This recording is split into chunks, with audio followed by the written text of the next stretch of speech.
ఇద్దరూ దగ్గరలో ఉన్న హాల్కి వెళ్లారు. పాత హిందీ సినిమా ఆడుతోంది. ఆ పేరు వింటేనే ఇప్పటి వాళ్ళకి బోర్ అనిపిస్తుంది. బయట సైకిళ్లు, స్కూటర్లు, కార్లు ఏవీ లేవు. అంటే రష్ లేదన్నమాట. హమ్మయ్య అనుకుంది. లోపలికి వెళ్లారు. సినిమా మొదలై చాలాసేపయింది.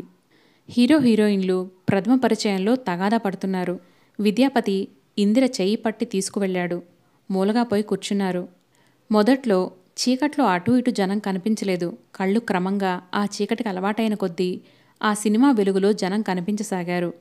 ఇందిర కూర్చున్నదల్లా హఠాత్తుగా కంఠం బాగా తగ్గించి, విద్యాలే వెళ్ళిపోదాం అంది. ఏమైంది కంగారుగా అడిగాడు.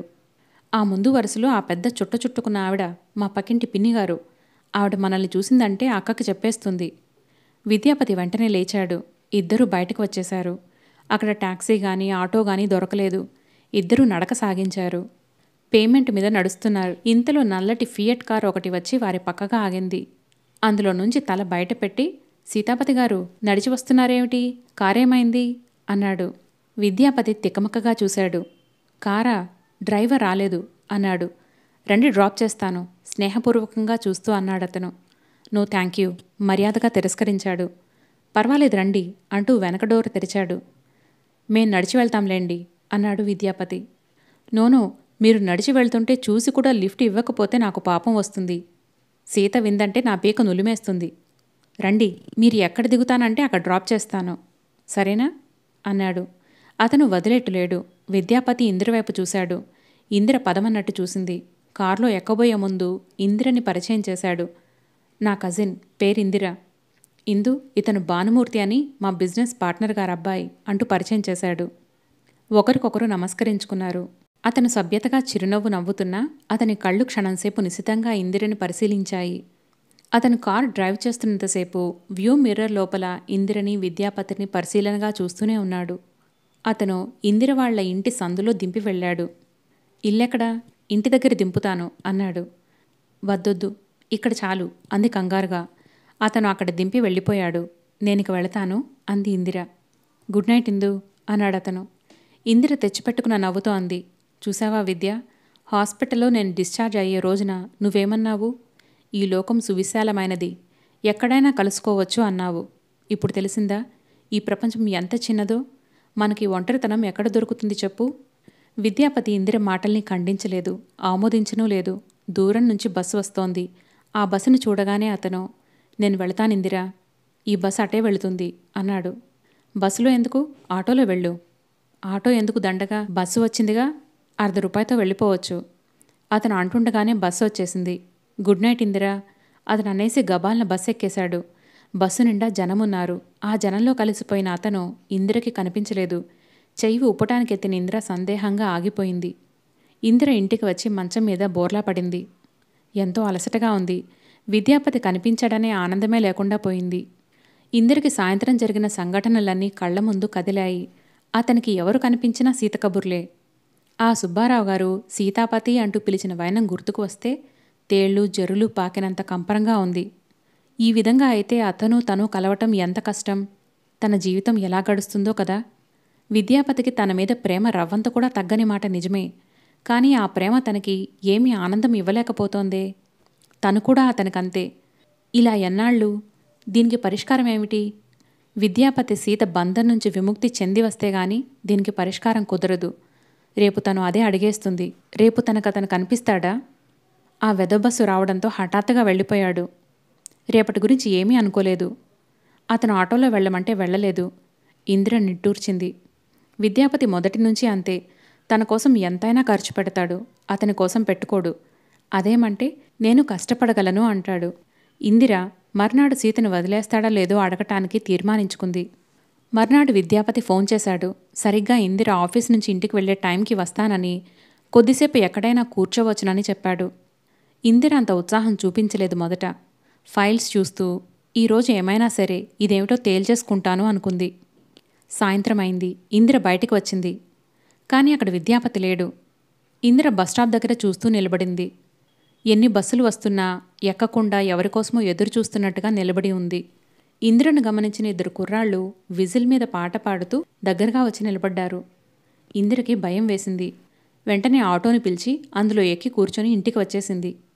ఏమైంది విద్యాపతికి? ఎందుకు రాలేదు? ఇందిర మనసంతా రకరకాల భయాలతో నిండిపోయింది. ఆ రాత్రంతా నిద్రపోలేదు ఇందిర. మర్నాడు ఆఫీస్కి వచ్చేసరికి విద్యాపతి అక్కడున్నాడు. అతను కూడా రాత్రంతా నిద్రలేనట్టు ఉన్నాడు. ఇందు, నిన్న సాయంత్రం అర్జెంట్ పని ఒకటి తగిలి రాలేకపోయాను. ఏమైంది? అంది ఆదుర్దాగా. కంపెనీ ఆర్డర్ ఒకటి 40,000 రూపాయలది అర్జెంటుగా పంపాల్సొచ్చింది. ఇందిర ముఖం తిప్పుకుంది. కంపెనీ పనా అన్న తిరస్కారం ఉంది ఆ చూపుల్లో.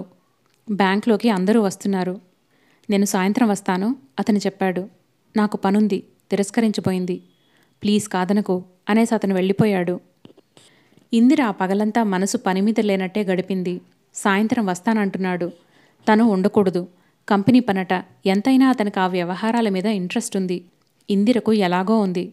అతనికి కంపెనీ మీద, సీత మీద రవ్వంత కూడా ఇష్టం ఉండకూడదు అని అనిపిస్తుంది. తను ఏ విధంగా అహర్నిశలు అతని గురించి ఆలోచిస్తుందో అతను కూడా అలాగే తనని గురించి గుర్తు చేసుకోవాలని మనసు కోరుకుంటుంది. ఇందిర మధ్యాహ్నమే వెళ్ళిపోవటానికి నిశ్చయించుకుంది. కానీ మధ్యాహ్నం అయ్యేసరికి మనసులో పట్టుదల సడలిపోసాగింది. అతను వస్తాడు. అతన్ని చూడకుండా ఇంటికి వెళ్ళటం అసాధ్యం అనిపించింది. సాయంత్రమైంది. అతను రానే వచ్చాడు. అతని ముఖంలో అలసట చూస్తే ఇందిరకి జాలేసింది. ఉన్నావా? హమ్మయ్యా, ఎందుకోగాని నువ్వు వెళ్ళిపోతావేమో అని అనిపించింది. మధ్యాహ్నం ఫోన్ చేశాను, నువ్వు బిజీగా ఉన్నావని మీ మేనేజర్ చెప్పాడు. అరగంట ఆగి మళ్ళీ చేస్తే మళ్ళీ అదే చెప్పాడు. నిన్ను ఫోన్ దగ్గరికి పిలవటం ఆయనకి ఇష్టం లేదని తెలిసింది. ఇద్దరూ ఆటో ఎక్కారు. ట్యాంక్ బండ్ దగ్గర దిగారు. ఇద్దరూ నడవసాగారు. మనల్ని ఎవరైనా చూస్తే అంది ఇందిర. చూడని, ఎలాంటి జంకు లేకుండా అన్నాడతను. సీతకు తెలిస్తే? అతను మాట్లాడలేదు. జవాబు చెప్పవే అడిగింది. చెప్పను. నీకిప్పటికీ 1,00,000 సార్లు చెప్పాను. సీతకి నేను భయపడనని, తనకంతా తెలుసు అని. అయినా నువ్వు వినవు, నా మాట నమ్మవు. ఇది నా కర్మ అన్నాడు. అతని తీవ్రతకి ఇందిర తెల్లబోయింది. ఎందుకంత కోపంగా ఉన్నావు అడిగింది. నువ్వు నమ్మకపోవటం చూస్తే పిచ్చెకెట్టుగా ఉంది అన్నాడతను. ఇద్దరు అక్కడున్న బెంచి మీద కూర్చున్నారు. ఎన్నాళ్ళిలా? ట్యాంక్ బండ్లో నీళ్లవైపు చూస్తూ అంది. అతను మౌనంగా ఉండిపోయాడు. నిన్నే అడిగింది. అతను మాట్లాడలేదు. నేను పరిష్కారం సూచించమని అడుగుతున్నాను అర్ధింపుగా అడిగింది. దేనికి? ప్రశ్నించాడతను. మనిద్దరి సంబంధ బాంధవ్యాల గురించి. నువ్వే చెప్పు. అతని కంఠం ఎలాగో ఉంది. నేను చెప్పింది నువ్వు పాటిస్తావా అడిగింది. ప్రయత్నిస్తాను అన్నాడు. సీతను ప్రేమించడానికి ప్రయత్నించు విద్య అంది. ఇందు. అతను ఇటు తిరిగాడు. ఇందిర నీళ్లవైపు రెప్ప వాల్చకుండా చూస్తూ అంది. లేదంటే నన్ను పెళ్లి చేసుకో. ఏదైనా ఊరు వెళ్ళిపోదాం పదా. ఈ రెంటిటిలో ఏదో ఒకటి చెయ్యి. మనం వెళ్ళదలుచుకున్న మార్గం ఏదో ఒకటిగానే ఉండాలి. 2 మార్గాల వెంట ఏ మనిషి ఏకకాలంలో వెళ్ళలేడు. ఈ దొంగ బ్రతుకు మనం బ్రతకలేం. నిన్న చూసావుగా, కలిసి 10 నిమిషాలు కూడా గడపలేకపోయాం. ఈరోజు అంతే, రేపు అంతే. జన్మంతా ఇంతేనేమో అనిపిస్తోంది. నేను భరించలేకుండా ఉన్నాను. అతను మౌనంగా ఉండిపోయాడు. ఇందిర చెప్పసాగింది. రాత్రి నేను బాగా ఆలోచించాను. నేను ఒక పెద్ద తెలివి తక్కువదాన్ని. ఈ లోకంలో ఎవరూ చేయని పని నేను చేశాను. నా స్వసుఖం కాకుండా పరుల సుఖం కోసం చూశాను. నీకు మీ అమ్మ అంటే ఎంత ఆపేక్ష నాకు బాగా తెలుసు. ఆవిడ చెప్పిన సంబంధం కాకుండా నువ్వు నన్ను చేసుకుంటే ఆవిడ, పిల్లలు చాలా బాధపడతారని అనుకున్నాను. వాళ్ళని బాధపెట్టి నువ్వు నాతో సుఖంగా ఉండలేవని అనుకున్నాను. నేను చేసిన ఘోరమైన అపరాధం నీ వైపు ఆలోచించటం. మీ అమ్మ బాధపడితే నాకేమిటి? ఆవిడ నా గురించి ఆలోచించిందా? నేనెందుకు ఆవిడ వైపు ఆలోచించాను? తెలివి తక్కువతనంతో నా జీవితంలో అమూల్యమైన నిన్ను పోగొట్టుకున్నాను. మళ్ళీ ఇప్పుడు కూడా అదే తెలివి తక్కువ పని చేస్తున్నాను. నీ గురించి, సీత గురించి ఆలోచిస్తున్నాను. రాత్రి నుంచి ఆ ఆలోచనకి స్వస్తి చెప్పాను. నువ్వు నన్ను పెళ్లి చేసుకోగలవా లేదా చెప్పు. చేసుకోగలను అంటే మనం ఎక్కడికైనా వెళ్ళి గుళ్ళో పెళ్లి చేసుకుందాం. మనం మన సంగతే ఆలోచిద్దాం. నాకు నిజం చెప్పు నిలదీసింది. అతను రాయిలాంటి మౌనంతో శిలలా ఉండిపోయాడు. రేపు ఎల్లుండి బ్యాంక్కి సెలవు. సోమవారం నాకు ఏ సంగతి చెప్పు. అతను ఏమీ వ్యాఖ్యానం చేయలేదు. ఇక నేను వెళతాను. అతను లేచాడు. ఇందిర ఆటోని పిలిచింది. అందులో ఎక్కేసింది. అతనితో వెళుతున్నాను అని అనలేదు. అతను కూడా ఏం చెప్పలేదు. అతనేం మాట్లాడలేదు. ఇష్టం లేదా? ఆటోలో వచ్చేస్తుంటే ఇందిరకి ఏడుపొచ్చేసింది. తను చేసిన ఈ నిర్ణయం సరైనదే అనిపించసాగింది. ఇందిరకి శనివారం, ఆదివారం ఎంతో భారంగా గడిచాయి. ఆలోచన తీవ్రతతో ఒంటికి జ్వరం వచ్చినట్టుగా ఉంది. సోమవారం వచ్చింది. ఇందిర ఆఫీస్కు వచ్చింది. అక్కడంతా గలాబాగా ఉంది. ఎప్పటిలా సాఫీగా ఉద్యోగస్తులందరూ సీట్లో కూర్చొని పనులు చేసుకోవటం లేదు. గుంపులుగా నిలబడి మాట్లాడుకుంటున్నారు. ఏమైంది? పక్క సీటు సావిత్రిని అడిగింది ఇందిర. రమ రాత్రి కిరసనాయిలు పోసుకొని అంటించుకొని చనిపోయింది. ఇందిర నిర్ఘాంతపోయింది. రమకేమైంది? అంది. రమ తమ తోటి క్లర్కే. చాలా మంచి స్వభావం. ఎక్కువగా మాట్లాడదు. తన పని తాను చూసుకుంటుంది. ముద్దులు మూటకట్టే 2 పిల్లలు కూడా. ఏమిటో ఇంట్లో తగాదా అట. భర్త సరిగ్గా చూడడట. ఇంకో అమ్మాయితో సంబంధం ఉందిట అంది. ఉంటే? అడిగింది ఇందిర. ఊరికే సంబంధం ఉంటే రమ ఏమీ అనలేదు. అతను ఆ అమ్మాయితో వెళ్ళిపోయి పెళ్లి చేసుకున్నాడట. రమ ఇది భరించలేక రాత్రి కిరసనాయిలు పోసుకొని చచ్చిపోయిందట. అబ్బో, ఈ భాగవతం ఇప్పుడు కాదులే, 4 సంవత్సరాల నుంచి సాగుతున్నదే. కానీ పెళ్లి చేసుకొని తనని వదిలేస్తాడని అనుకోలేదు రమ ఎప్పుడు. అసలు వాడికి ఆ అమ్మాయితో పెళ్లి కాకముందు నుంచి సంబంధం ఉందిట. కట్నం కోసం రమని పెళ్లి చేసుకున్నాడట. పెళ్ళైనప్పటి నుంచి డబ్బు కోసం వేధించటమేనట. తండ్రి ఇచ్చిన డబ్బులు హరించుకుపోయింది. ఇల్లు రమ జీతం మీదనే గడుస్తోంది. ఒకతను వచ్చి చెప్పాడు, మేం హాస్పిటల్కి శవాన్ని చూసి రావడానికి వెళ్తున్నాం, మీరు వస్తారా? ఎందుకు రాము? మీకంటే మా ఆడవాళ్ళకి ఇంకా ఎక్కువ బాధగా ఉంటుంది. సావిత్రి దబాయిస్తూ అంది. అందరూ వ్యాన్లో బయలుదేరారు. రమ చనిపోయి వికృతంగా ఉంది. తల్లి కాబోలు ఏడుస్తోంది. దరిద్రపు వెధవ. పిల్లనిచ్చి పెళ్లి చేస్తే సుఖపెడతాడని అనుకున్నాం. ఇలా దాని జీవితాన్ని కాల్చి మసి చేస్తాడని అనుకోలేదు. వాడిక్కడే కనిపిస్తే చంపి నెత్తురు తాగుతాను అంటోంది. అందరూ ఆవిడని ఓదార్చారు. ఆవిడతో పాటు రమ భర్తని తిట్టారు. పిల్లలు కూడా అమ్మా అని ఏడుస్తున్నారు. ఇక వెళ్దామా అన్నారు. బ్యాంక్కి సెలవిచ్చేశారు. ఇందిర ఇంటికి వచ్చేసింది. ఇందిర మనోనేత్రం నిర్ఘాంతపోయినట్టుగా రమ మృతదేహాన్ని చూస్తోంది. చెవుల్లో తల్లి శాపనార్థాలు వినిపిస్తున్నాయి. అదెవర్తో నా కూతురి ఉసురు పోసుకొని పురుగులు పడి చస్తుంది. అదేం సుఖపడదు. నా కూతురు దయ్యమై పట్టుకుంటుంది. కనిపిస్తే దానికి వాడికి కాళ్ళు చేతులు విరిచేస్తాను అంటోంది. ఊరుకో పిన్ని, వాడెక్కడికి పోతాళ్లే. వాడి అంతం నేను చూడకుండా వదిలిపెడతానా? ఒక పహిల్వాన్ లాంటి వ్యక్తి అంటున్నాడు. ఆ తిట్లు శాపనార్థాలు ఇందిర చెవుల్లో నుంచి పోవటం లేదు. ఇందిర అలాగే కూర్చుండిపోతే అక్క వచ్చి నుదుటి మీద చెయ్యి వేసి చూస్తూ, అదేమిటే అలా చూస్తున్నావు? ఆ రమపోతే నువ్వు పిచ్చిదానిలా చూస్తావేమిటి? సరైన పెళ్లి కాకపోతే ఏ ఆడదాని బ్రతుకైనా అంతే. ఆ కథలకి ముగింపంతే అని అన్నది. తర్వాత అన్నం తినమని బలవంతం చేసింది. ఇందిర తినలేదు. నిద్ర రాలేదు. ఏం చేసింది తను? విద్యాపతిని వచ్చే పెళ్లి చేసుకుందాం అంది. అతను వచ్చేస్తాడు, సందేహం ఏమీ లేదు. తన మీద అతనుకున్న ప్రేమలో తనకి రవ్వంత కూడా సంశయం లేదు. అప్పుడు సీత ఏమవుతుంది? సీత శరీరం కాలి వికృతంగా ఇందిర కళ్ళెదుట నిలిచింది. ఇందిర గట్టిగా కేకపెట్టింది. ఏమిటి? వంట ఇంట్లో సర్దుతున్న అక్క పరిగెత్తుకు వచ్చింది. ఇందిర ముఖం నిండా చెమటలు పట్టి ఉన్నాయి. ఏమైందే? అడిగింది. ఏం లేదక్కా, ఏమిటో భయంగా అనిపించింది.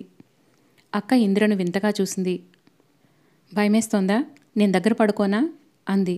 పడుకోమన్నట్టు చూసింది. అక్క తలుపు వేసి వచ్చి పిల్లని హత్తుకొని పడుకుంది. మరుక్షణంలో గురక పెట్టసాగింది. ఇందిర మంచం మీద అలాగే కూర్చుంది. తనెంత ఘోరం చేయబోయింది? విద్యాపతిని తనతో వచ్చేయమంది. సీత గతేమిటి? అందులో సీత తప్పేముంది? విద్యాపతిని సీత అమాయకంగా అందరి తల్లిదండ్రులు కుదిర్చిన సంబంధంలాగానే చేసుకుంది. విద్యాపతి అంతక్రితమే ఇంకో అమ్మాయిని ప్రేమించటం సీత అపరాధం కాదే. సీతను ఒప్పించి విద్యాపతి రాగలిగితే బాగుంటుంది. కానీ అది సాధ్యమా? ఈ ప్రపంచంలో ఏ దేశంలోనూ ఇవ్వని విలువ తెలుగుదేశంలో పెళ్లికి ఉందేమో. ఆ పెళ్లి చాలా విలువైనది అనే కదా తను పెళ్లి కోసం తాపత్రయపడింది. పెళ్లి విలువే తెలియకపోతే విద్యాపతితో కలిసి ఉండిపోవచ్చుగా. ఇందిరకి మతి పోయినట్టే ఉంది. అసలు నా బుర్రలో ఏం లోపముంది? ఎంతసేపు నా కోసం నేను కాక ఎదుటివారి కోసం ఎందుకు ఆలోచిస్తున్నాను? నుదురు కొట్టుకుంటూ తన మీద తనే ఆగ్రహం తెచ్చుకుంది. విద్యాపతి ఏమని నిర్ణయించుకున్నాడు? సీతని వదిలి తనతో వచ్చేస్తాడా? తన మీద ఎంత ప్రేమ ఉంటే మాత్రం? అదేం నిర్ణయం? అతని వ్యక్తిత్వానికే గొడ్డలి పెట్టుగా లేదు. అతను సరేనంటే తనకే అసహ్యం వేస్తుందేమో. అప్పుడు తనేం చెయ్యాలి? ముఖం మీదే తన అసహ్యం చెప్పేసి వెళ్ళిపోమనన్నాలా? ఒకవేళ సీతని వదిలేసి రాకపోతే తను ఉండగలదా? తను విద్యాపతి లేకుండా బ్రతకగలదా? ఇలాంటి ద్వంద్వ ఆలోచనలతో సతమతమవుతూ నిద్రపోయింది ఇందిర. మంగళవారం ఇందిర ఆఫీస్కి వచ్చింది. మనసు బోనులో న్యాయమూర్తి తీర్పు కోసం నిలబడిన ఖైదీలా ఉంది. విద్యాపతి వస్తే ఏం చేయాలి? రాకపోతే ఏం చేయాలి? ఇందిర మాటిమాటికి గడియారం వంకే చూస్తోంది. ఖాళీగా ఉన్న రమ సీటు చూస్తుంటే గుండెలు చెరువులవుతున్నాయి. రమ ఎంత మంచిది, ఒట్టి గంగిగోవు లాంటిది. అంత మంచి వాళ్ళకెందుకిలా కష్టాలొస్తాయి? ఇందిర మనసు కాసేపు రమ వైపు, కాసేపు విద్యావతి వైపు ఊగిసలాడుతున్నట్టుగా కదులుతోంది. ఎంతో కష్టం మీద కొన్ని యుగాల అయినట్టుగా అతి భారంగా గడిచిన తర్వాత సాయంత్రమైంది. బ్యాంకు మూసే టైం అయింది. అందరూ ఇళ్లకు వెళుతున్నారు. ఇందిర బయటకు వచ్చింది. అక్కడ విద్యాపతి లేడు. ఇందిర తోటి క్లర్క్ అయిన సావిత్రిని తోడు అంటిపెట్టుకొని గంటకి పైగానే వేచి చూసింది. విద్యాపతి రానేలేదు. ఇందిర నిట్టూర్చింది. సారీ సావిత్రి, నిన్నిబ్బంది పెట్టాను. పద, ఇంటి దగ్గర దించి వెళతాను అని ఆటోను పిలిచింది. సావిత్రి వద్దంటున్నా ఇంటి దగ్గర దించింది. అక్కడి నుండి ఇంటికి వచ్చేసింది. ఇంటి దగ్గర సందు మొదట్లో విద్యాపతి వేచి చూస్తుంటాడు అనే గాఢమైన నమ్మకం చల్లా చెదురైపోయింది. విద్యాపతి రాలేదు. ఇందిర ఇంటికి వచ్చింది. బట్టలు మార్చుకుంటూ భోజనం చేస్తూ మాటిమాటికి ఏ చిన్న శబ్దమైనా ఉలికిపాటుతో వీధి గుమ్మం వైపు చూడసాగింది. రాత్రి పొద్దుపోయింది. పడుకున్న ఇందిర ఆటో చప్పుడు లాంటిది వినిపించగానే పరిగెత్తుకు వెళ్ళి కిటికీ పరదా లాగి వీధివైపు చూసింది. మరుక్షణం అది ఏ పక్కింటికో అని తెలియగానే ఉసూరంటూ వెనక్కి తిరిగి వచ్చేసింది. మంచం మీద కూర్చున్న ఇందిరకి కంటిమీద కునుకే రాలేదు. విద్యాపతి వస్తాడని తన అంతరాత్మ ఇంత గట్టిగా చెప్పిన సత్యం ఇలా అయిపోయిందేమిటి అని అనిపించసాగింది. భళ్ళున తెల్లవారింది. ఇందిర ఇంకా నీరసంగా పడుకొనుంది. ఆఫీస్కి అతి ప్రయత్నం మీద లేచి తయారై వెళ్ళింది. సాయంత్రమైంది. మళ్ళీ విద్యాపతి రాలేదు. అతను రాదలుచుకోలేదు. సమాధానం చెప్పలేకే రాలేకపోయాడు. ఇందిరకి చాలా కోపమొచ్చింది. వచ్చి ధైర్యంగా ఒక మాట చెప్పి వెళ్ళినట్టయితే తనెంత సంతోషించేది. అతని పిరికితనానికి అసహ్యం వేసింది. కబుర్లు చెప్పాడే గాని అతను స్థితిమంతులైన అత్తవారిని వదులుకుంటాడా? తను పిచ్చిది కాబట్టి అతని కోసం జీవితాన్ని వదులుకుంది. ఇందిరకి ఆ క్షణంలో ఈ లోకంలో మిగతా అందరూ తనకంటే చాలా తెలివిగలవాళ్లు అనిపించింది. ఒక గంట దాటేసరికి ఇందిర ఇక ఆగ్రహం పట్టలేకపోయింది. తనే వెళ్ళి అతను ఆఫీస్కి ఫోన్ చేసింది. ఇలా ఫోన్ చేయటం నేను ఇదే ఆఖరిసారి అని లోపల ప్రతిజ్ఞ చేసుకుంది. ఫోన్ మోగింది. అవతల నుంచి ఎవరో తీసినట్లు ఫోను క్లిక్కుమంది. ఇందిర బిగబట్టి హలో అనే సుపరిచితమైన స్వరం కోసం ఎదురు చూస్తోంది. హలో అవతల నుంచి వినిపించింది. కానీ ఆ స్వరం విద్యాపతిది కాదు. మొరటుగా బొంగురుగా ఉంది. హలో, విద్యాపతి గారు కావాలి. విద్యాపతి గారా? వారు లేరండి, ఊరు వెళ్ళారు. ఊరా? ఏ ఊరు? అడిగింది. బొంబాయి. వారి మామగారు హార్ట్అటాక్తో పోయారు. ఫ్యామిలీతో వెళ్ళారు అన్నాడు. ఇందిర ఈ మాట వినగానే నిటారుగా అయింది. మామగారు పోయారా? అస్పష్టంగా అంది. అవునండి, వారు వెళ్ళి 2 రోజులైంది. ఈరోజు వచ్చేస్తారు. మీరెవరో పనేమిటో చెప్పండి. మేనేజర్ రాగానే చెబుతాను. హలో. ఇందిర అప్పటికే ఫోన్ పెట్టేసింది.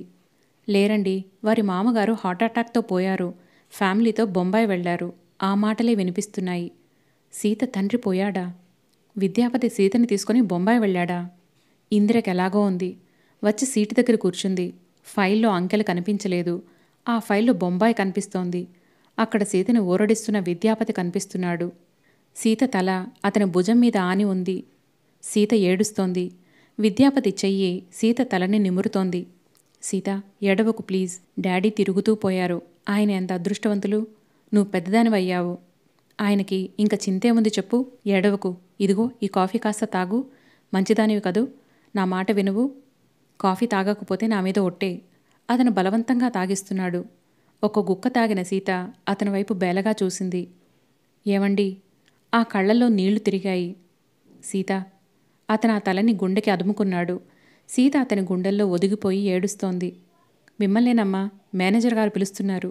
ప్యూన్ గట్టిగా అరిచాడు. ఆ? ఇందిర ఉలిక్కిపడింది.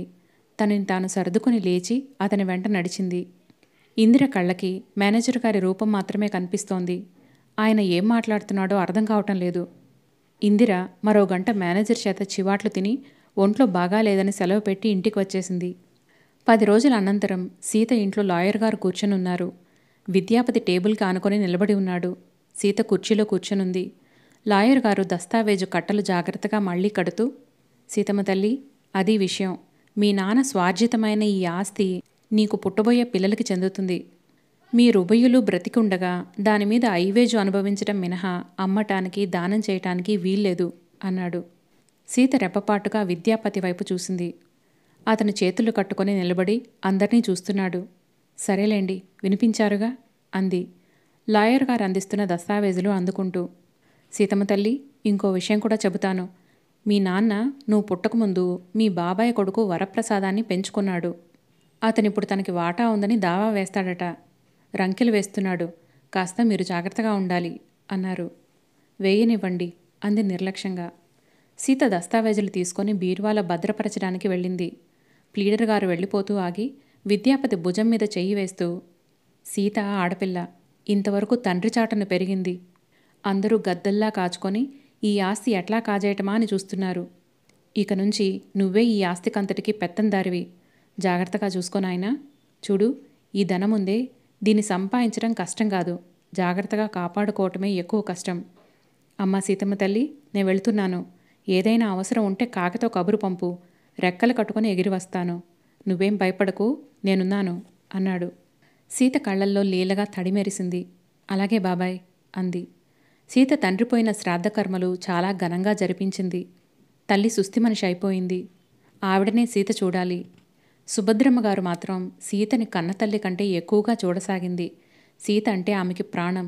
ఇంత డబ్బుగల పిల్ల తన కోడలయ్యి తనని పిల్లల్ని మన్ననగా ఆప్యాయంగా చూడటం అన్నది ఆవిడ తన పూర్వజన్మ సుకృతంగా భావిస్తుంది. పిల్లలకి కూడా సీత అంటే ఇష్టమే. ఎందుకంటే తమకి కావాల్సినవన్నీ అన్నగారి కంటే ఎక్కువగా చూస్తుంది. సీత దిగాలు పడ్డట్టుగా కూర్చుండిపోయేది. తండ్రి ఎంతో సంపాదించిచ్చాడు. కానీ దీనివల్ల తనకి సుఖం కంటే బాధే ఎక్కువగా ఉంది. కంపెనీ లాభనష్టాలు చూసుకోవాలి. భర్త మీద కోపంగా ఉన్నా అది ప్రదర్శించకూడదు. నౌకర్ల ముందు నవ్వుల పాలు అవుతానేమోనని భయం. తండ్రిపోయి 2 వారాలు పూర్తయ్యాయో లేదో కోర్టు నుంచి దావాలందినాయి. ఒక్కసారి సీతకిదంతా సర్దుకునేవారు లేక మోయలేని భారంగా అనిపించసాగింది.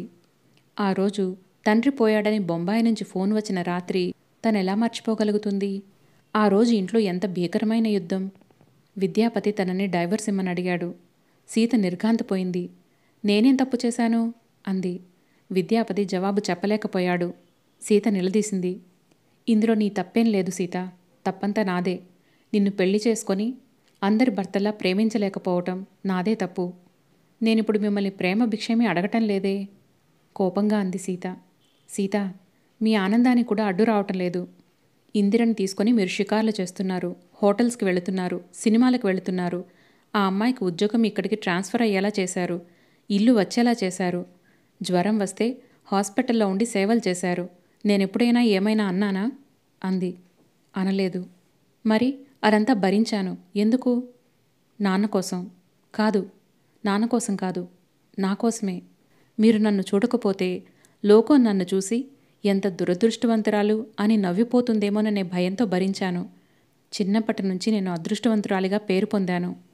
నా అదృష్టానికి సాటి లేదన్నారు. ఇక్కడ విధి నా మీద దెబ్బతీసింది.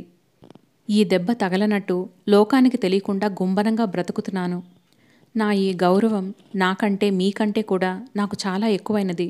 దీన్ని నేను వదులుకోలేను. నేను మీకు డైవర్స్ ఇవ్వటం అనేది నా కంఠంలో ప్రాణం ఉండగా అది జరగని పని. ఈ పెళ్లి ఎందుకు చేసుకున్నారో నాకు తెలీదు. ఇది జరగటం నా దురదృష్టమే కాదు, మీ దురదృష్టం కూడా. నన్ను కాదని మీరెక్కడికి వెళ్ళలేరు. వెళ్ళినా నేను పట్టి తేగలను. మీరెందుకు డైవర్స్ అడుగుతున్నారో నాకు బాగా తెలుసు. ఇందిరని మీరు ఉంచుకోగలరేమో కానీ పెళ్లి మాత్రం చేసుకోలేరు అంది. ఏమన్నావు? సీత చెంప చెళ్ళుమంది. హద్దు మీరు మాట్లాడకు. విద్యాపతి కళ్ళు నిప్పులు చెరుగుతున్నాయి. ఇంతలో ఫోన్ మోగింది. చెంప పట్టుకొని నిర్ఘాంతపోయినట్లుగా నిలబడిన సీత మెల్లగా తెలివి తెచ్చుకున్న దానిలా వెళ్ళి ఫోన్ తీసింది. వెంటనే గట్టిగా, కాదు, ఇది అబద్ధం అని అరిచేసింది. గదిలో నుంచి వెళ్ళిపోతున్న విద్యాపతి తిరిగి చూశాడు. సీత అరుస్తూ అంటోంది. ఎప్పుడు? ఎన్నింటికి? ఏమైంది? హార్ట్ అటాకా? ఏడవసాగింది. విద్యాపతి లోపలికి తిరిగి వచ్చాడు.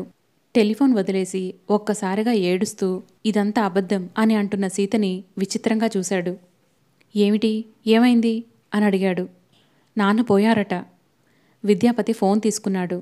బొంబాయి నుంచి సీత బాబాయ్ మాట్లాడుతున్నాడు. సీతని వెంటనే తీసుకురమ్మనమని చెప్పారు. వెంటనే బయలుదేరితే ప్లేన్ దొరుకుతుందని చెప్పాడు. టికెట్స్ దొరికేలా తను చూస్తానన్నాడు. అరగంటలో ఈ వార్త అందరికీ తెలిసిపోయింది. సీత, విద్యాపతి ఎయిర్పోర్ట్కి బయలుదేరారు. కారులో సీత ఏడుస్తోంది. విద్యాపతి చేయి చాచే దగ్గరకు తీసుకుపోయాడు. సీత, అతని పెదవులు అస్పష్టంగా పిలిచాయి. సీత అతన్ని కోపంగా తోసేసింది. మూలకి జరిగి చేతులతో ముఖం దాచుకొని ఏడవసాగింది. విద్యాపతి నిశ్చేష్టుడైనట్లుగా మౌనంగా ఉండిపోయాడు. ఆ తర్వాత విద్యాపతి ఒక బొమ్మలా నిలబడిపోయాడే తప్ప సీత అన్నీ చూసుకుంది. సీత ధైర్యానికి అతను విస్తుపోయాడు. సీత, అతను మళ్లీ ఒంటరిగా కలిసి ఉండే క్షణం రానేలేదు. సీతని చూస్తుంటే అతనికి జాలేస్తోంది. ఈ క్షణంలో సీత ఎంత ఒంటరితనం అనుభవిస్తోందో అతనికి అర్థమైంది. సీతకి తన మూలంగా బాధ కలిగినందుకు అతనికి వేదనగా అనిపించసాగింది. సీత తనని తప్ప ఇంకెవరిని చేసుకున్నా సుఖపడేదే. అతను ఒంటరిగా సీత పరివారంలో ఒక వ్యక్తిగా మిగిలిపోయి నిశ్శబ్దంగా, మౌనంగా ఉండిపోయాడు. సీతకి చాలామంది బంధువులున్నారు. వాళ్ళు చాలా పెద్ద పెద్ద ఉద్యోగాల్లో ఉన్నారు. సీత పరువుకి ప్రాణం ఎందుకిస్తుందో అతనికిప్పుడు అర్థం కాసాగింది. ఇందిర మర్నాడు ఆఫీస్కి వచ్చింది. బస్సు వెళ్ళిపోవటంతో మళ్లీ బస్సు దొరికి వచ్చేసరికి అరగంట ఆలస్యమైంది. ఇందిర అదరాబదరా వచ్చి సీట్లో కూర్చొని ఫైల్స్ తిరిగేస్తూ ఎందుకో రమ సీటు వైపు చూసింది. ఆ సీట్ ఆ రోజు ఖాళీగా లేదు. చామంచాయగా పొడుగ్గా ఉన్న ఒక అతను కూర్చొనున్నాడు. పక్కనున్న సావిత్రి అతనితో ఏదో మాట్లాడుతోంది. సావిత్రి ఇందిరని చూడగానే, ఇందిరా, ఈయన జగదీష్ చంద్రప్రసాద్ అని రమ సీట్లోకి కొత్తగా ట్రాన్స్ఫర్ అయి వచ్చారు. ఈమె ఇందిర అంటూ పరిచయం చేసింది. గ్లాడ్ టు మీట్ యూ అన్నాడతను చిరునవ్వుతో. మంచి నవ్వుముఖం అతనిది. పెదవుల మీద కళ్లల్లోనూ చిరునవ్వు లాస్యం చేస్తున్నట్టే ఉంది. మధ్యాహ్నం లంచ్ టైంలో అందరికీ అతనే కాఫీ ఇప్పించాడు. ఈ రోజుకు నన్ను ఇవ్వనీయండి, తర్వాత వడ్డీతో సహా వసూలు చేస్తాను.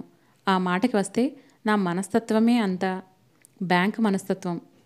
ఎవరికి ఏమిచ్చినా వడ్డీతో సహా వసూలు చేయాలన్నమాట అన్నాడు. అందరూ గొల్లున నవ్వారు. వచ్చిన కస్టమర్స్తో కూడా నవ్వుతూ నవ్విస్తూ జోక్స్ చేస్తూనే ఉంటాడు. అలాంటి వాళ్ల మధ్యలో ఉంటే పనిచేస్తున్న అలసటే ఉండదు. ఇందిరకు ఆ రోజు త్వరగా గడిచిపోయినట్టుగా అనిపించింది. ఆ రోజే కాదు, తర్వాత బ్యాంకులో అడుగుపెట్టినప్పటి నుంచి సమయం త్వరగానే గడిచిపోసాగింది. జగదీష్ చంద్రప్రసాద్ని అందరూ చంద్ర అని పిలుస్తారు. అలా పిలవమని, అలాగే అందరూ పిలుస్తారని అతనే చెప్పాడు. ఎప్పుడు ముఖం మార్చుకొని ఉండే మేనేజర్ కూడా అతని మాటకి ముసిముసి నవ్వులు నవ్వసాగాడు. క్యాషియర్ గోపాలం చంద్రానికి ఆ రోజు పార్టీ ఇచ్చాడు. ఎందుకంటే మేనేజర్ గారు నవ్వాడని. చంద్రానికి వచ్చినప్పటి నుంచి ఎవరో ఒకరు ఎందుకో ఒకందుకు పార్టీ ఇస్తూనే ఉన్నారు. అందరి వరస అయ్యింది. ఇందిర ఇవ్వలేదు. ఇందిరకి కారణం ఏం కనిపించలేదు. ఇందిర చేత కూడా పార్టీ ఇప్పించుకుంటాను అని చంద్ర ప్రతిన చేశాడు. ఆ రోజు ఇందిర రాగానే కంగ్రాచులేషన్స్ అన్నాడు. ఏమిటి, ఎందుకు అడిగింది. ఈ చిన్న చుక్కల చీర మీకు ఎంతో బాగుంది అన్నాడు. Thank you. ఒట్టి థ్యాంక్స్ కాదు, పార్టీ ఇవ్వాల్సిందే. ఇది మరీ బాగుంది అంది. బాగుంది అంటే సరిపోదు, పార్టీ ఇవ్వాలి. మీరే చెప్పండి, ఈ చుక్కల చీర బాగుంది అని చెప్పటానికి నేనెంత శ్రమపడాల్సి వచ్చిందో తెలుసా అన్నాడు. శ్రమ? రోజు మీరు కట్టుకునే చీరలు శ్రద్ధగా చూసుంటాను. అఫ్కోర్స్ నాకు తెలియకుండానే అనుకోండి, ఈ చుక్కల చీరలో కనిపించినంత అందంగా ఇంకెప్పుడు కనిపించలేదు. అసలు మీ ముఖం సీరియస్గా కంటే నవ్వుతూ ఉంటేనే ఎంతో బాగుంటుంది. ఇంకా చెప్పాలంటే అతను సీరియస్గా మొదలుపెట్టబోయాడు. బస్ బస్ చాలు, మీరింకా కష్టపడి పొగడనవసరం లేదు. నేను పార్టీ ఇచ్చేస్తాను, సరేనా అంది. థ్యాంక్ యూ సంతోషంగా అన్నాడు. అందరూ ఆ మధ్యాహ్నం ఇందిర ఇచ్చిన పార్టీని ఎంజాయ్ చేశారు. ఎప్పుడూ కాఫీయేనా, ఫర్ చేంజ్ ఐస్ క్రీమ్ అంటూ ఇందిర ఐస్ క్రీమ్ తెప్పించింది. జగదీష్ చంద్ర పార్టీ అంటూ రోజుకు ఒక దగ్గర ఇప్పిస్తున్నాడు, కానీ తీరా చూస్తే వారానికి ఒకరి వంతు వస్తోంది. ఎవరికి వారు రోజూ ఖర్చు పెట్టుకున్నట్టే. ఇందిర ఈ విషయం చెప్పేసరికి అందరూ అవును సుమా అని ఆశ్చర్యపోయారు. అందరూ ఐస్ క్రీమ్ తింటున్నారు. ఇంతలో విద్యాపతి వచ్చాడు. అతని చూడగానే ఇందిర గుండె లయ తప్పినట్టయింది. ఇందు, మీ ఫ్రెండ్ వచ్చాడే అంది తులసి. ఇందిర బయటికి వెళ్లాలా లేదా అనే మీమాంసలో పడింది. మనసు వేగంగా ఆలోచిస్తోంది. Excuse me, just a minute. ఇందిరతో మాట్లాడుతున్న చంద్ర విద్యాపతి వైపు వెళ్ళాడు. హలో బావగారు, ఏమిటి విశేషం, ఇలా దయచేశారు? మా చెల్లికి తెలియకుండా ఇక్కడేమైనా అకౌంట్ ఓపెన్ చేస్తున్నారా ఏమిటి? అఫ్కోర్స్, సీతకి నేను చెప్పనులేండి అన్నాడు. విద్యాపతి తిక్కముక్కగా చూశాడు. రండి లోపలికి, మేం పార్టీ తీసుకుంటున్నాం. మీరు కూడా ఐస్ క్రీమ్ తినండి. ఇందిరాని, ఈమె మా కలీగ్, పార్టీ ఇస్తున్నారు. ఇందిరాదేవి గారు, ఈయన పేరు సీతాపతి, అంటే సీత మొగుడు అని అర్థం. అప్పటికే టైం అవటంతో అందరూ సీట్లలోకి వెళ్ళిపోయే హడావిడిలో ఉన్నారు. ఇందిర విద్యాపతినే చూస్తోంది. సీత ఎలా ఉంది? నేను వద్దామనుకుంటున్నాను. పాపం తండ్రి పోయారట కదా. మా బాబాయ్ వెళ్ళి చూసిరమ్మనమని చెబుతూనే ఉన్నారు. నాకు ఆ పరామర్శలంటే భయం. ఎవరైనా ఏడుస్తుంటే, అందులో ముఖ్యంగా ఆడవాళ్ళు, నేను చూడలేనంటే నమ్మండి అంటున్నాడు. అతనేదో మాట్లాడుతూనే ఉన్నాడు. ఇందిరా, సాయంత్రం కలుస్తాను అని చెప్పాడు విద్యాపతి వెళ్ళటానికి లేస్తూ. అతను ఆశ్చర్యంగా చూస్తూ, మీ ఇద్దరు ఒకరికొకరు తెలుసా ఏమిటి అన్నాడు. బాగా, మేం స్నేహితులం. సీత కూడా ఇందిర తెలుసు అన్నాడు విద్యాపతి. అతను వెళ్ళిపోయాడు. అయితే మీరు మాలో ఒకరన్నమాట. వెరీ గుడ్ అన్నాడు చంద్ర. అతని ముఖంలోకి ఆసక్తి వచ్చింది. ఇందిర ముఖం ఎర్రబడింది. చంద్ర సీత ఇంటికి వచ్చాడు. అతను వచ్చేసరికి సీత వంట ఇంట్లో వంట మనిషికి సాయంత్రం భోజనంలోకి ఏమేం చేయాలో పురమాయిస్తోంది. సీత, చంద్ర పిలిచాడు. పరిచితమైన ఆ పిలుపు వినగానే సీత ఉలిక్కిపడి తిరిగి చూసింది. చంద్రని చూడగానే సీత ముఖం ప్రఫుల్లమైంది. నువ్వా? ఏరా, ఊరు వచ్చి 15 రోజులైంది, ఇప్పుడు గుర్తొచ్చానన్నమాట అంది నిట్టూరుస్తూ. అది కాదు సీత, రైల్లో నుంచి కాలు క్రింద పెట్టగానే సరాసరి అసలు ఇక్కడికే వద్దామని అనుకున్నా. కానీ కానీ నువ్వు అసలే చాలా దుఃఖంలో ఉన్నావు. నిన్నెలా ఓదార్చాలో తెలియక. సీత కళ్ళల్లో ఉబికి వచ్చిన నీళ్ళని బిగబట్టుకొని నవ్వు తెచ్చిపెట్టుకుంటూ, కంటికి కనిపించడం మానేశావు అంతేనా? చిన్నప్పటి నుంచి నీ సంజాయిషులు ఇంతేగా. కూర్చో. పిన్ని వాళ్ళు ఎలా ఉన్నారు? అమ్మకే? అమ్మ, ఆవిడ దేవుళ్ళు లక్షణంగా ఉన్నారు. నాన్నకే ఆయన ఆస్తమా నిక్షేపంలా ఉన్నారు అన్నాడు. నువ్వు? నాకే, నేను నా సినిమాలు హాయిగా ఉన్నాం అన్నాడు. సీత పక్కున నవ్వింది. నీ మాట మాత్రం ఏం మారలేదు సుమా. నువ్వు మాత్రం మారావు సుమా అన్నాడు. నేనా? ఏం మారాను? చిక్కావు, కాస్త పెద్దరికం వచ్చింది. అంతకంటే ఏం మారలేదు. సీత, నిన్ను చూసి ఏడాదైందనుకుంటా. ఈ రోజుల్లో నేను చాలామంది అమ్మాయిని చూస్తున్నాను. వాళ్ళు ఇవాళ పెళ్ళైతే రేపటికి అమ్మమ్మల్లా అయిపోతున్నారు. నువ్వేమిటసలు మారలేదు అన్నాడు. ఇప్పుడేగా మారానన్నావు. సీత నవ్వింది. చంద్ర తలగోక్కున్నాడు. ఏమిటో మారినట్టున్నావు. సరేగాని రా కూర్చో. కాఫీ తాగుతావా, హార్లిక్సా? అమ్మ ఎదురుగా ఉంటే హార్లిక్స్, అమ్మ ఎదురు లేకపోతే కాఫీ అన్నాడు. నీ బుద్ధి ఏం మారలేదురా చంద్ర. సీత నవ్వుతూ వెళ్ళి వంట మనిషికి కాఫీ చెప్పి వచ్చింది. ఇంతలో పిల్లలు వచ్చారు. వదినా, నా హోంవర్క్ అయిపోయింది, నేను టీవీ చూడవచ్చునా అంది అమ్మాయి. ఓ అంది సీత. పిల్లలు సంతోషంగా పరిగెత్తారు. ఈ శాల్తీలెవరు? మా ఆడపడుచు మరుదులు. వీళ్ళిక్కడే ఉన్నారా అడిగాడు. మామగారు పోయారుగా. రా కూర్చో, ఇంకేమిటి విశేషాలు అంది. సీతకి ఎవరినైనా చూస్తే అందులో కబుర్లు చెప్పేవాళ్ళని మరీను ప్రాణం లేచి వస్తుంది. ఆ కాసేపు ఒంటరితనం మర్చిపోయినట్టు అనిపిస్తుంది. చంద్ర వరుసకి పినతల్లి కొడుకు. చిన్నప్పుడు తల్లితో చుట్టపుచూపుగా వచ్చేవాడు. చంద్ర తల్లికి ఎంతసేపు దేవుళ్ళు, గుళ్ళు, ఇదే లోకం. ఇతనికి సినిమాల గొడవ. దేవుడి ఫోటోలు చూస్తే ఈ వేషం పలానా స్టార్ వేస్తే ఎంతో అందంగా ఉంటాడు అని చెప్పి తల్లి చేత ఆపరా వెదవా అని మొటిక్కాయలు తినేవాడు. చంద్ర, సీత కూర్చొని కాఫీ తాగుతున్నారు. మాటల మధ్యలో, నీకంటే బావగారు నన్ను మొదటే పరామర్శ చేశారు అన్నాడు. అదేమిటి అడిగింది. ఆయన మొన్న బ్యాంక్కి వచ్చారు. నేను కనిపించానని చెప్పలేదా అడిగాడు. సీత కళ్ళు క్షణంసేపు కాఫీ కప్పు మీదకి వాలినాయి. చెప్పలేదే. ఆయన ఒట్టి మతిమరుపు మనిషిలే. అయినా మీ బ్యాంక్ ఎందుకొచ్చారు? అక్కడ నాకేమీ అకౌంట్ లేదే అంది. ఇందిర అని ఒక అమ్మాయి ఉంది. ఆ అమ్మాయి బావగారికి తెలుసట. ఏం పని మీద వచ్చారో ఏమో, వచ్చిన వెంటనే ఏం చెప్పకుండా మళ్ళీ హడావిడిగా వెళ్ళిపోయారు అన్నాడు. సీత నిటారుగా అయింది. ఆ ఇందిర నీకు బాగా తెలుసా? బాగానే తెలుసు, చాలా మంచి అమ్మాయి అన్నాడు. ఇందిర పేరెత్తగానే చంద్ర ముఖం కాంతిమయం అవటం సీత కనిపెట్టకపోలేదు. ఇందిర నాకు కూడా బాగా తెలుసు. మీ బావగారి ద్వారానే అనుకో. చాలా మంచి స్వభావం. నేను చూసి చాలా రోజులైంది. రేపు ఆఫీస్కి వెళితే అడిగానని చెప్పు అంది. చంద్రన్ చప్పున ఉత్సాహంగా తల ఊపాడు.